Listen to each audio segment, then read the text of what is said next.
The champagne glass in my father's hand caught the afternoon light as he raised it high, his eyes glistening with tears of joy while making a toast to my sister Madison's unborn baby. The problem wasn't his emotion or even the beautiful speech about finally becoming a grandfather. The problem was the 7-month-old baby girl in my arms, his actual first grandchild, Isabella, who he'd never even met. I'm Olivia Ortiz, 32 years old, standing in my sister's perfectly manicured backyard in suburban Connecticut, watching my father give the grandfather speech I dreamed of hearing 7 months ago. The same father who taught me to ride a bike, who called me his little princess until Madison was born when I was 5, and then somehow I became invisible. My husband Carlos stood beside me, his jaw clenched so tight I worried he'd crack a tooth. He'd watched this favoritism play out for the 8 years we'd been together. But today was different. Today, our daughter was being erased in real time. Madison, resplendent in her designer maternity dress that cost more than our monthly mortgage, kept shooting me these little smirks between her fake tears of joy. She knew exactly what she was doing. The pattern wasn't new. When we were kids, Madison got the car for her 16th birthday, while I got a heartfelt card about learning the value of working. She got her college fully paid while I took out student loans that I'm still paying off. Her wedding looked like something from a luxury magazine with Dad spending $40,000, while Carlos and I had a backyard ceremony with a potluck dinner that Dad called charmingly modest.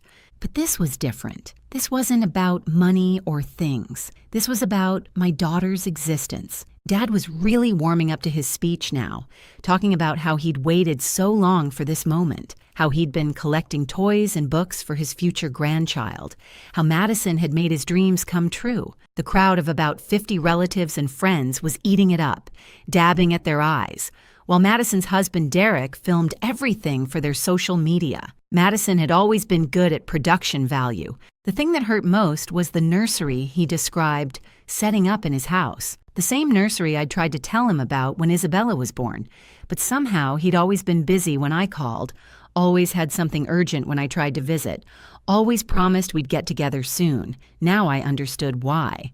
Then came the moment that changed everything. Dad turned to me with that patronizing smile I knew so well and said those words that would haunt our family gatherings for years to come. He raised his glass toward me and asked loudly enough for everyone to hear when it would be my turn to make him a grandfather. The backyard went silent. Even the birds seemed to stop chirping. Carlos's hand found mine and squeezed. Isabella, bless her timing, chose that moment to blow a particularly loud raspberry, spraying strained carrots across my dress. A nervous titter ran through the crowd. I could have stayed quiet. The old Olivia would have just smiled and deflected, maybe made a joke about someday or soon, but holding my daughter, feeling her little fingers wrapped around my thumb, something in me finally snapped. 32 years of being the good daughter, the understanding sister, the one who never made waves. It all just crumbled. My voice came out steady and clear, carrying across the yard with a strength I didn't know I possessed. I told him it had been my turn 7 months ago when Isabella was born, that he'd been invited to the hospital, to her coming home party, to her christening, that his favorite daughter had thrown every invitation in the trash. Madison's face went through a transformation that her Botox couldn't quite hide. The smirk disappeared, replaced by wide-eyed innocence that she'd perfected over years of practice. But I saw the flash of panic in her eyes. She hadn't expected me to speak up. Not here, not now, not in front of everyone. Dad's champagne glass tilted, spilling golden liquid across his dress shoes. His face went from confusion to disbelief, to something that looked like the beginning of understanding. But Madison was already moving, already talking, already spinning the narrative with her silver tongue that had gotten her out of every consequence she'd ever faced. She called me dramatic, said I was making things up for attention, that I'd never sent any invitations. The gasps from the crowd fueled her performance, but what she didn't know was that I'd finally started keeping receipts. And that wasn't even the worst thing she'd hidden from him.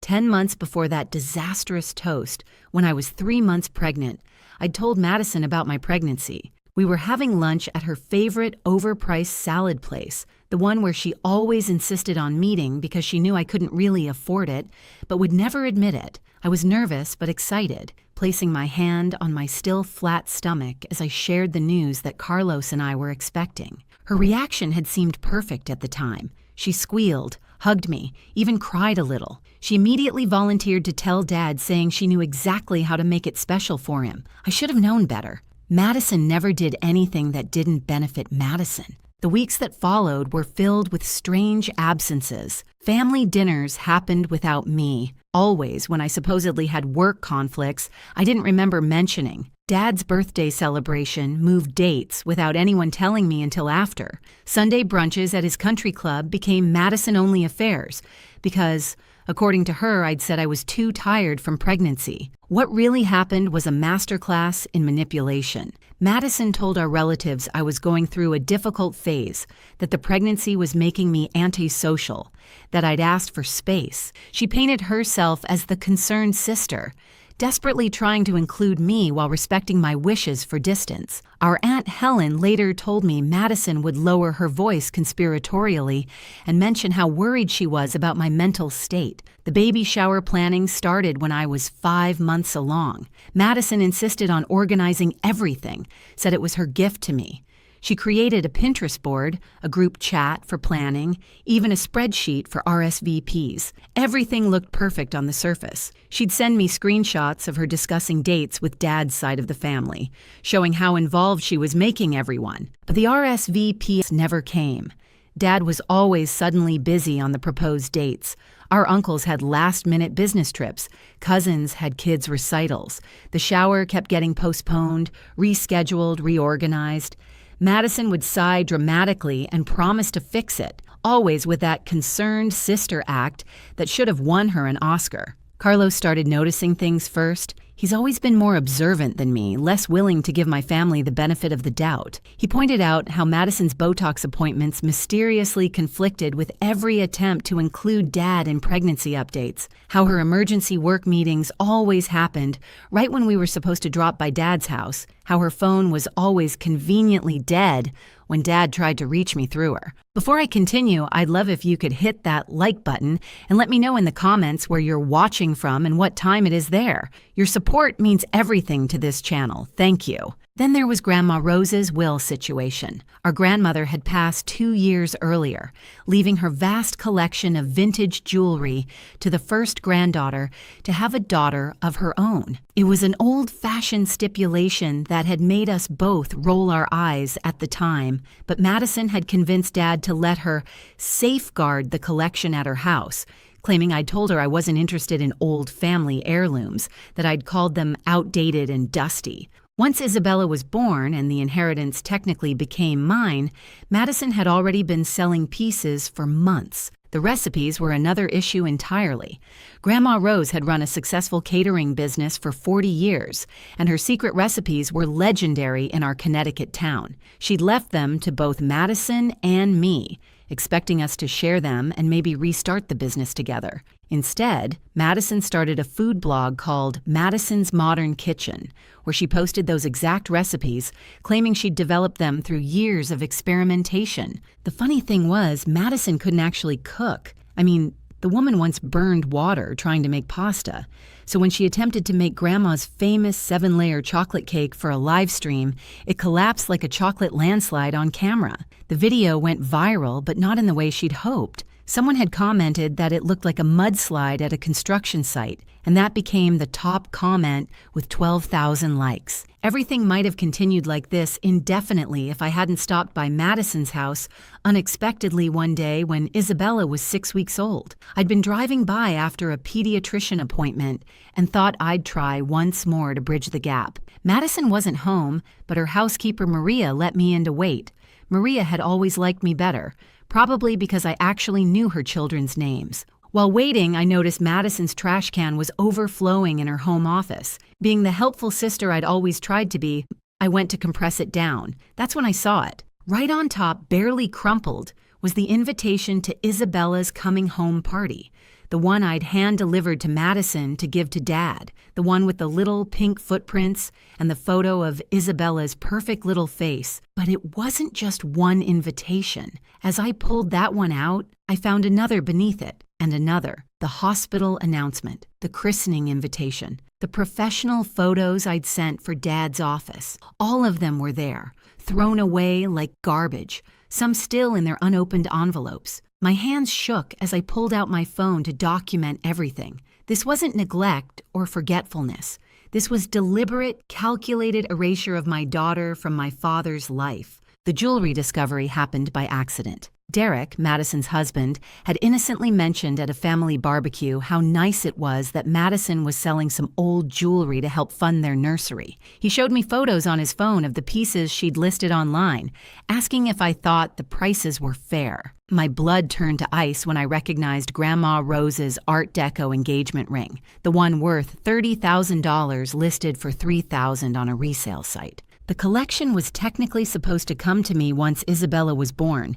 23 pieces of vintage and antique jewelry collected over Grandma's lifetime, each with a story, each with significance. But Madison had convinced Dad years earlier to let her safeguard them after Grandma's passing, claiming she had better security at her house. The emerald brooch from 1923 that Grandpa bought after his first successful business deal, the strand of pearls from their 25th anniversary, the diamond tennis bracelet she wore to my parents' wedding. Madison had been selling them off one by one, long before Isabella triggered the actual inheritance. What really burned was finding out she'd told Dad I'd said I didn't want any of it, that modern women didn't wear vintage jewelry. Me, who'd spent every Sunday as a child sitting at Grandma's vanity, carefully holding each piece as she told me its story. Me, who'd written my college thesis on the history of Art Deco jewelry design. Madison knew exactly how much those pieces meant to me, which is probably why destroying my connection to them felt so satisfying to her.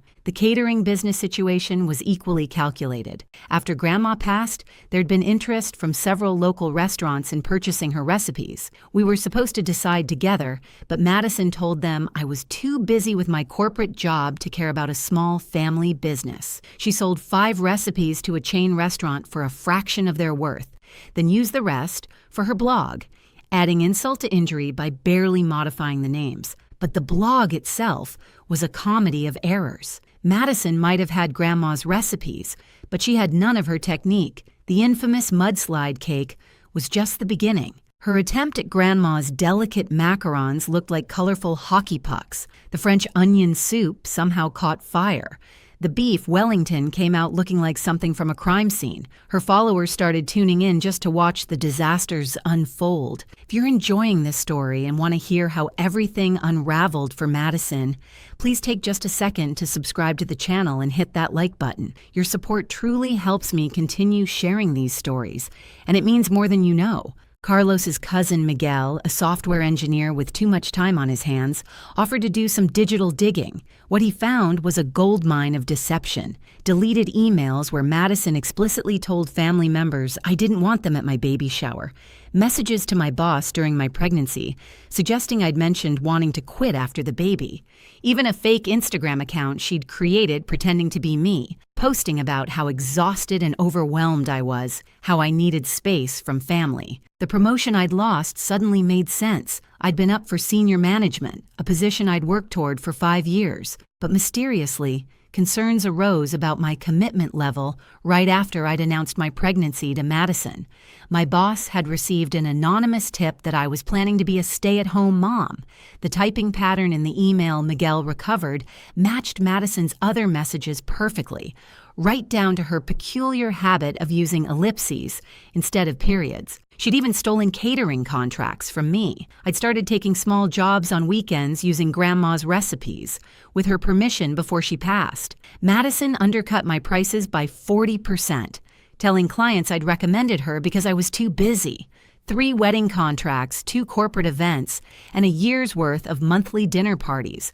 probably $50,000 in lost income while I was struggling with student loans and baby expenses. The evidence folder Carlos and I compiled grew thicker every day. Screenshots, emails, recordings from doorbell cameras showing Madison taking mail from our mailbox.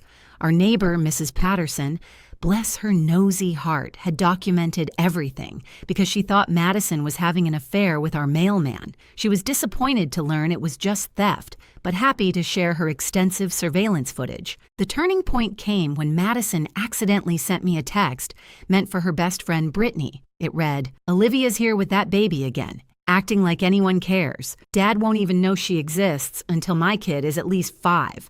I've made sure of that." She tried to recall it, sent 17 texts trying to explain it was about someone else, even claimed her phone had been hacked. But I had the screenshot, and it became the crown jewel in my collection of evidence. The funniest part was watching Madison's increasing paranoia. She started checking her trash before putting it out, installing cameras to see who came to her door, even hiring someone to check if her phone was tapped. The woman who'd spent years orchestrating my isolation was suddenly looking over her shoulder at every turn. The stress was affecting her appearance, too. Her Botox appointments increased, her hair started thinning, and she developed a nervous eye twitch that no amount of concealer could hide. Meanwhile, Isabella said her first word. It wasn't Mama or Dada.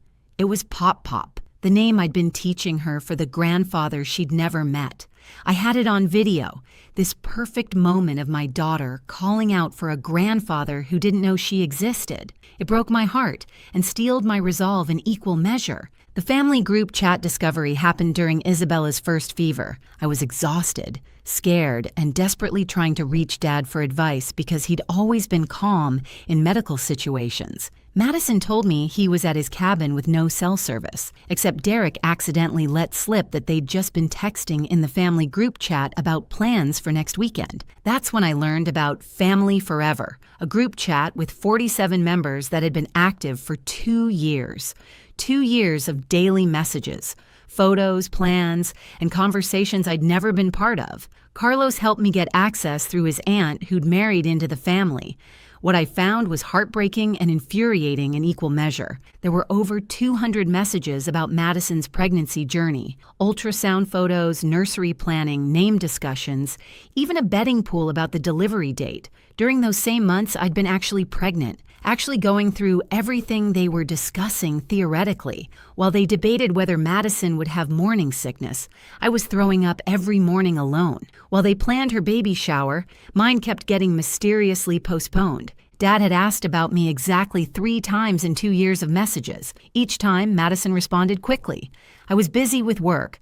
I was going through something personal. I'd asked for space. I preferred to keep my distance. The family had created an entire narrative about me being cold, career-obsessed, and disconnected. My Uncle Tony had even written that he was proud of Madison for trying so hard with her difficult sister. The promotion sabotage went deeper than just one email. Madison had created an entire campaign over 6 months. She befriended someone in my company's HR department through a yoga class. She volunteered to help with our company's charity auction, getting FaceTime with senior management. All of it positioned her to plant seeds of doubt about my commitment while appearing to be the supportive sister. She told my boss she was concerned about me, that I'd confided I felt overwhelmed, that I'd mentioned maybe the promotion was too much with a baby coming. She did it all with that perfect Madison smile, the one that made people want to protect her, to take her side. My boss thought she was being helpful when she suggested I might want to reconsider the timing of taking on more responsibility.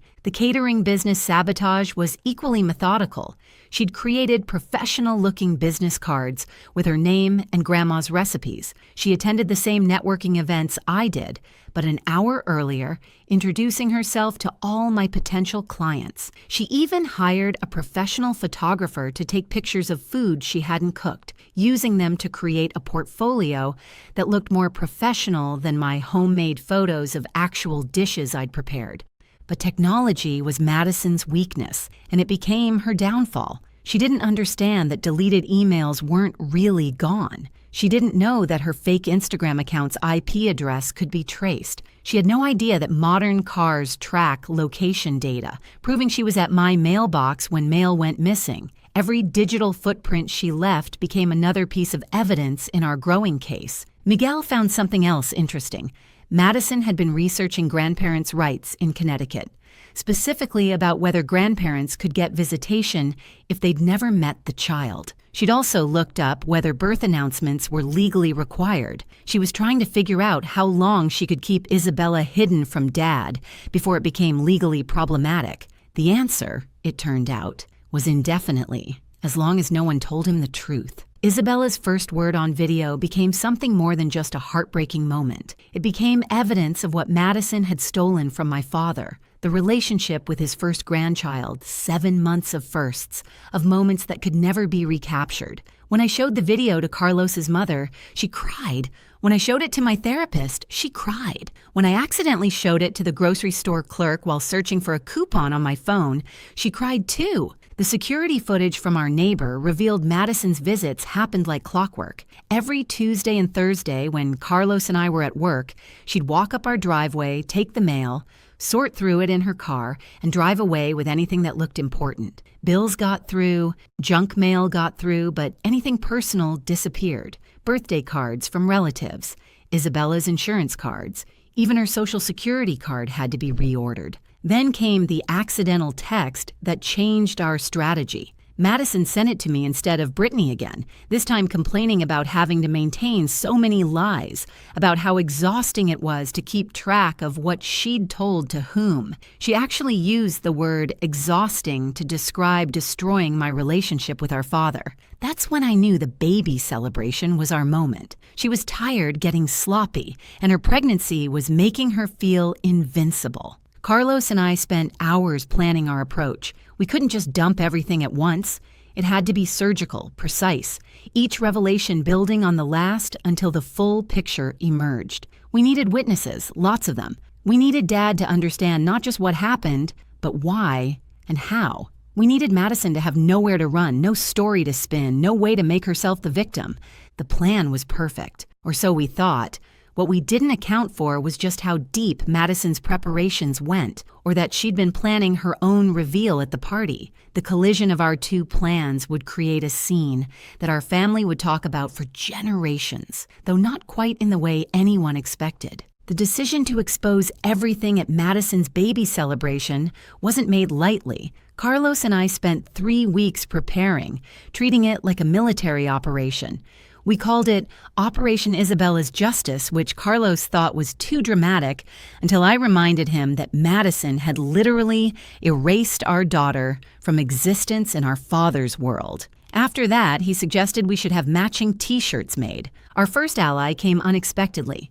Cousin Patricia called me crying one night, drunk on wine and 30 years of resentment. Madison had apparently pulled similar stunts with her throughout their childhoods, culminating in Patricia's wedding photos mysteriously disappearing from family albums and being replaced with Madison's pageant pictures. Patricia was all in, bringing with her Uncle Tony, who'd started noticing discrepancies in Madison's stories about me. The photo timeline took 2 full days to create. Every single photo of my pregnancy, from the first ultrasound to Isabella's first smile, printed in high quality and arranged chronologically, each one labeled with dates and details that would be impossible to fake. The kicker was that many of them included timestamps from hospital equipment and medical records that Madison couldn't claim were photoshopped. Carlos's family became our secret weapon. His mother, a retired paralegal, helped us organize the evidence like a legal case.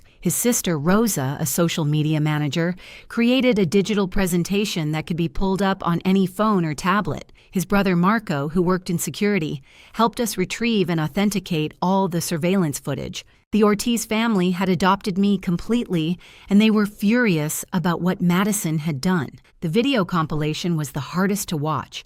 Doorbell camera footage of Madison stealing mail, security video of her taking the invitations I'd asked her to deliver, even a clip from her own Instagram story where she'd accidentally filmed the hospital bracelet from Isabella's birth in her trash can.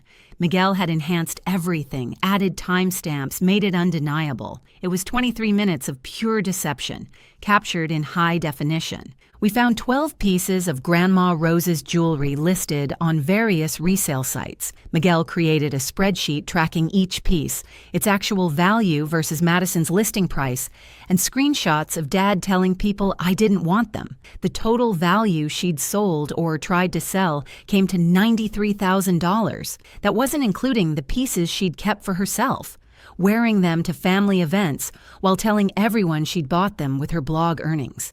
The stolen recipes were documented meticulously. We had Grandma's original handwritten cards, photos of them in Madison's possession from her own social media, and side-by-side comparisons with her blog posts. The best part was a video Grandma had made 2 years before her death, explicitly stating the recipes were for both her granddaughters to share equally. Madison didn't know that video existed. Nobody did, until I found it on an old tablet in Grandma's things that Dad had asked me to go through. Practice runs were essential. Patricia pretended to be Madison, trying every possible deflection and excuse we could imagine. Uncle Tony played Dad, going through cycles of disbelief, anger, and disappointment.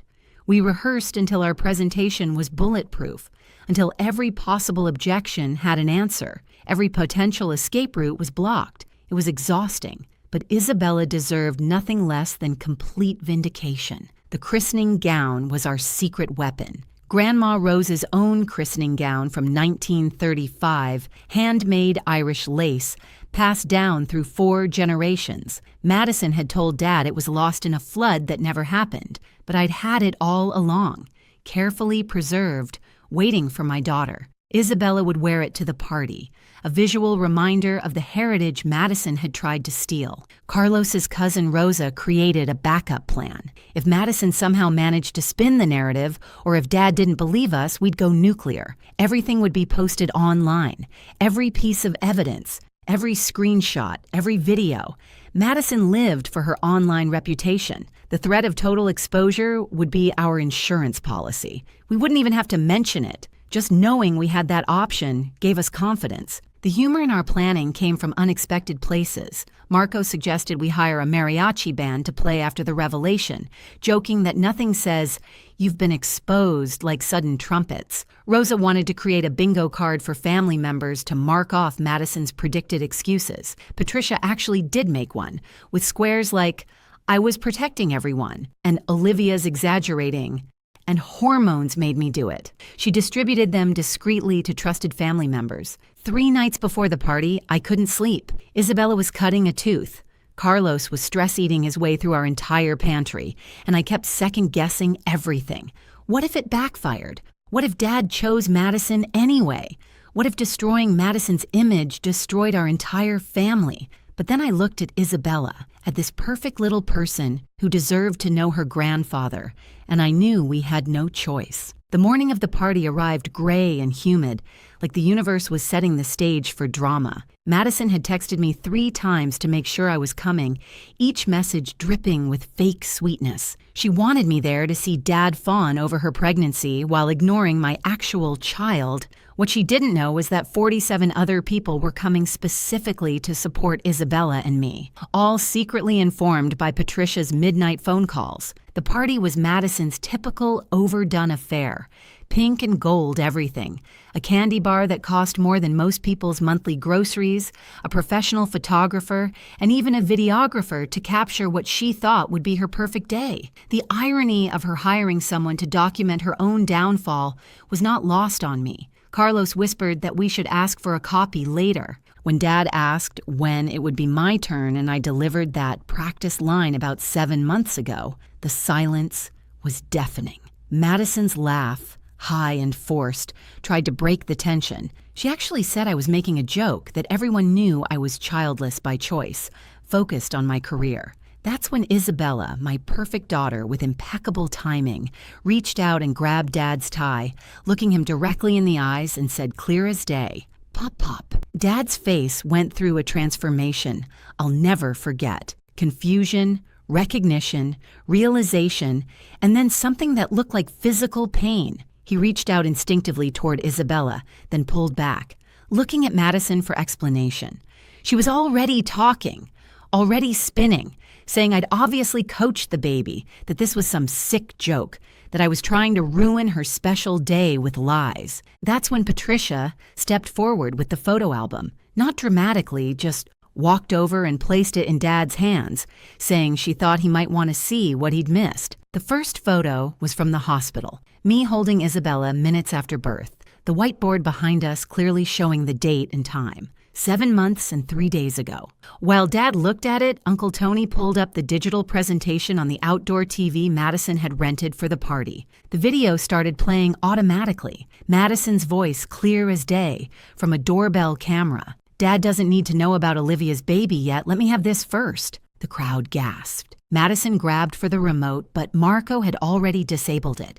The video continued, showing her taking mail, throwing away invitations, telling relatives I was unstable. Her own words, her own voice, her own face clearly visible in every frame. Derek, Madison's husband, was standing frozen with his mouth open, looking between the screen and his wife like he'd never seen her before, which, in a way, he hadn't. Madison had been careful to keep him out of most of her schemes, probably knowing his genuine niceness would have been a liability. When the jewelry spreadsheet appeared on screen, showing pieces he thought Madison had inherited legitimately, he actually sat down hard on a decorative hay bale. Madison tried everything in her arsenal. She cried, but the Botox made it look insincere. She claimed the videos were deep fakes, but Miguel had included authentication certificates. She said I'd stolen from her first, but couldn't specify what. She even tried fainting, but Patricia's teenage daughter loudly said, "Oh my God, she's doing the thing from TikTok,"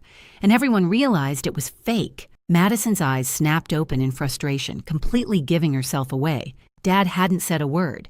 He was still looking through the album, his hands shaking. When he got to the video still of Isabella's first word, with the caption explaining what she was saying, he made a sound I'd never heard from him before. Something between a sob and a roar. He looked at Madison with an expression that made everyone step back, then at me with such devastation that I almost felt bad for him. Almost. The food blog revelation came next. Grandma's video played on the screen, her warm voice filling the yard as she explained how she wanted both her granddaughters to share her recipes, to maybe restart the business together, to carry on her legacy with love. Then Miguel's side-by-side comparison showed Madison's blog posts, word for word stolen, even down to Grandma's little notes about adjusting for altitude or humidity. Someone in the crowd, I think it was one of Madison's mommy blogger friends, actually laughed when the mudslide cake disaster video played, then caught herself and tried to look serious, but the damage was done. Others started chuckling too, remembering all of Madison's cooking failures while she claimed to be developing these recipes herself. The woman who couldn't make box mac and cheese had been pretending to be a culinary genius with stolen recipes she couldn't even execute. Madison's final attempt at control was to announce she was in labor, sudden, dramatic, clutching her stomach. But Aunt Helen, who'd been an obstetrics nurse for 30 years, walked over, took one look at her, and announced to everyone that Madison was barely 7 months pregnant and showing no signs of distress besides embarrassment. She suggested Madison might want to sit down and stop making things worse for herself. That's when Dad finally spoke. His voice was quiet, controlled, and absolutely terrifying. He asked Madison one simple question. Why? Madison's answer to Dad's question revealed everything about who she really was. She said I'd always been his favorite before she was born, that I'd had 5 years of being the only one, that it wasn't fair. She actually stood there, caught in 47 lies, and tried to make herself the victim. She said I was prettier, smarter, that Grandma loved me more, that everything came easy to me while she had to fight for attention. The crowd's reaction was visceral. These people had watched me work 3 jobs to pay for college, while Madison got a free ride. They'd seen me nurse Grandma through her final months, while Madison was too busy with her influencer parties. They knew the truth, and Madison's attempt at revisionist history was falling on deaf ears. Someone actually said, "Are you serious right now?" loud enough for everyone to hear. Derek found his voice and asked about the jewelry. Madison tried to say she was saving it for their baby, but Rosa had already pulled up the online listings on her phone, showing them to Derek. The dates proved Madison had been selling them long before she was even pregnant. Derek's face went from confused to hurt to angry in about 3 seconds. He asked her what else she'd lied about, and Madison's silence was deafening. The catering clients started making themselves known. 3 were at the party, invited by Madison for networking. They all wanted to know if the recipes were really stolen. When they found out the truth, one immediately called her lawyer. Another announced she was canceling her contract, effective immediately. The third, a woman who'd been friends with Grandma Rose, actually started crying and apologizing to me for not knowing. Dad walked over to me slowly, like he was afraid I might run. He asked to hold Isabella, and when I placed her in his arms, she immediately grabbed his nose and giggled. He broke down completely. This 6'2" former Marine, sobbing while holding his granddaughter for the first time. He whispered apologies into her hair, promised to make up for lost time, told her about all the things they'd do together. The photographer, bless his professional heart, captured every second. Madison's friends started leaving, just quietly gathering their things and walking out. Her mommy blog followers were live streaming everything, and the comments were brutal. Someone had already created a hashtag, #Madison Meltdown. Her carefully curated image was crumbling in real time, broadcast to thousands of people who'd thought she was the perfect sister, daughter, and soon-to-be mother. Patricia's bingo card was completely filled. Madison had hit every single predicted excuse, plus some we hadn't thought of. She blamed hormones, claimed I'd poisoned everyone against her, said the family had always been jealous of her success, even suggested this was all an elaborate prank for content. Each excuse made things worse, digging her hole deeper. Patricia's daughter held up the completed card and shouted, "Bingo!" which broke the remaining tension as people actually started laughing. Uncle Tony revealed he'd been suspicious for months. He'd hired a private investigator after noticing discrepancies in Madison's stories. The PI had documented 16 instances of Madison lying about my whereabouts or availability. He had photos of her at my mailbox, records of her calling my workplace, even evidence that she'd tried to access my medical records illegally. He'd been waiting for me to come forward, not wanting to interfere if I wasn't ready. The legal implications started hitting Madison all at once. Theft of mail was a federal offense. Fraud regarding the jewelry was criminal. The stolen recipes and contracts constituted business interference. Someone mentioned that her actions regarding Isabella could be considered custodial interference since she'd prevented a grandfather from knowing his grandchild existed. Madison's face went from red to white as she realized this wasn't just family drama anymore. Derek asked for his mother's ring back.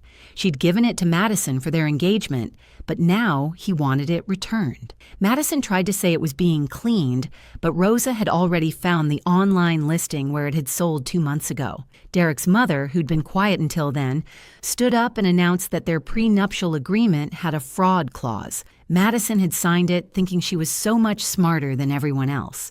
Now it would cost her everything. Dad announced he was changing his will immediately. Not out of anger, he said, but out of clarity. He'd been blind to Madison's nature, enabled her behavior, and failed to protect me from her. The family business shares he'd planned to leave her would go to Isabella instead, in a trust I would manage. The house Madison thought she'd inherit would be sold, with proceeds split between all grandchildren equally. Madison would get exactly what she'd tried to leave me with, nothing.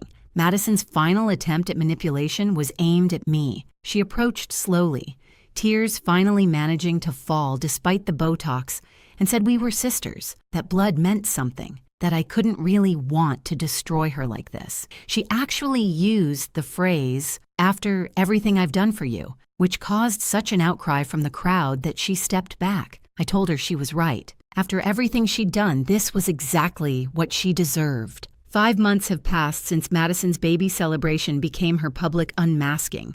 Isabella just celebrated her first birthday with a party that had every single family member in attendance, including some we hadn't seen in years, who came specifically to apologize for believing Madison's lies. Dad arrived 3 hours early to help set up, wearing a t-shirt that said, "Pop Pop's Girl" with Isabella's picture on it. He'd ordered them for the entire family. Madison delivered her son 2 weeks after the disastrous party.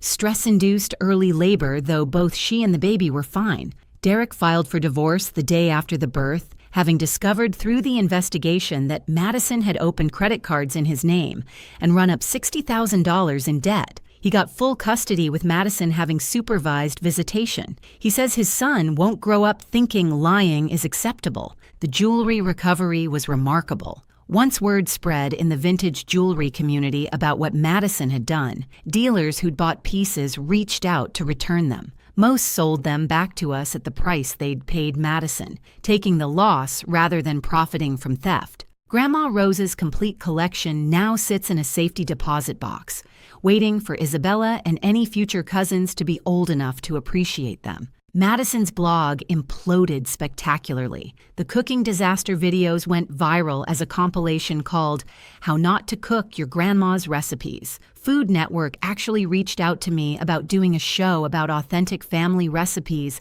and their stories. I said yes, with the pilot episode dedicated to Grandma Rose. Madison tried to claim defamation, but truth is an absolute defense. And we had everything documented. The catering business is thriving under my management. I kept my day job but run the business on evenings and weekends with Carlos's help.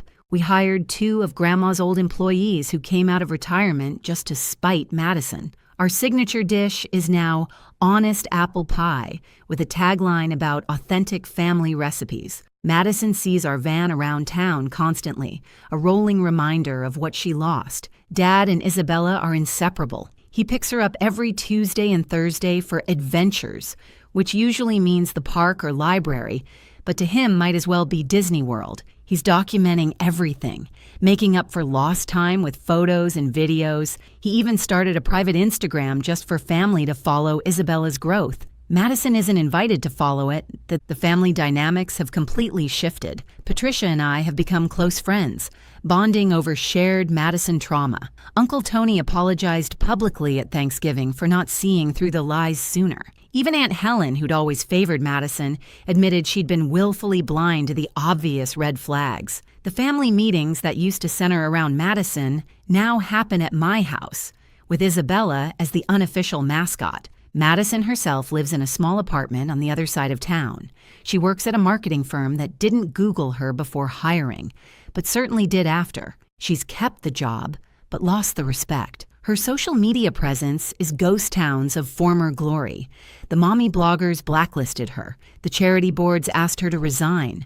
The country club revoked her membership after the mail theft became public knowledge. Derek brings their son around for Isabella to meet her cousin. He's a sweet baby who looks nothing like Madison, thankfully taking after Derek's kind eyes and genuine smile. Derek and Carlos have become friends, bonding over their shared experience of Madison's manipulation. They take the kids to the park together while discussing how to ensure the cousins grow up close, despite everything. The legal consequences were mostly civil, not criminal, though the threat remains. Madison had to pay restitution for the jewelry, return the money from the stolen recipes, and compensate me for the lost catering contracts. It wiped out her savings, her blog income, and the secret account she thought nobody knew about. She kept asking how we found out about that one. We didn't tell her Mrs. Patterson saw her at that bank's ATM and mentioned it casually. Dad's relationship with me has transformed completely. He admitted to therapy that he'd favored Madison because she seemed to need him more,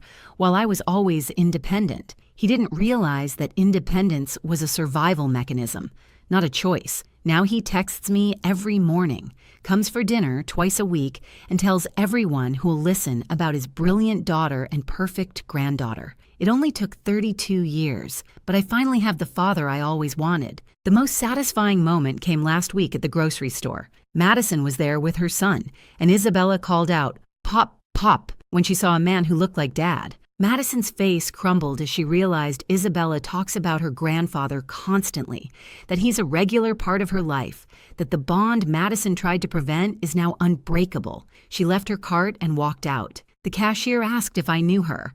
I said yes, she used to be someone I knew. The extended family still talks about the party. It's become legend, told and retold at every gathering. Patricia's daughter wrote her college essay about it, titled, "The Day My Family Learned About Consequences." She got into every school she applied to. The bingo card was framed and hangs in Patricia's kitchen. Madison's failed cooking videos play at family gatherings when we need a laugh. Isabella is starting to walk now, toddling between furniture with determination that reminds me of myself. She says 6 words clearly: Mama, Dada, Pop, Pop, Dog, No, and weirdly, Juice. She's the light of so many lives, this little girl who almost didn't exist in her family's world. Every milestone she hits is celebrated by dozens of people who almost missed it all because of one person's jealousy.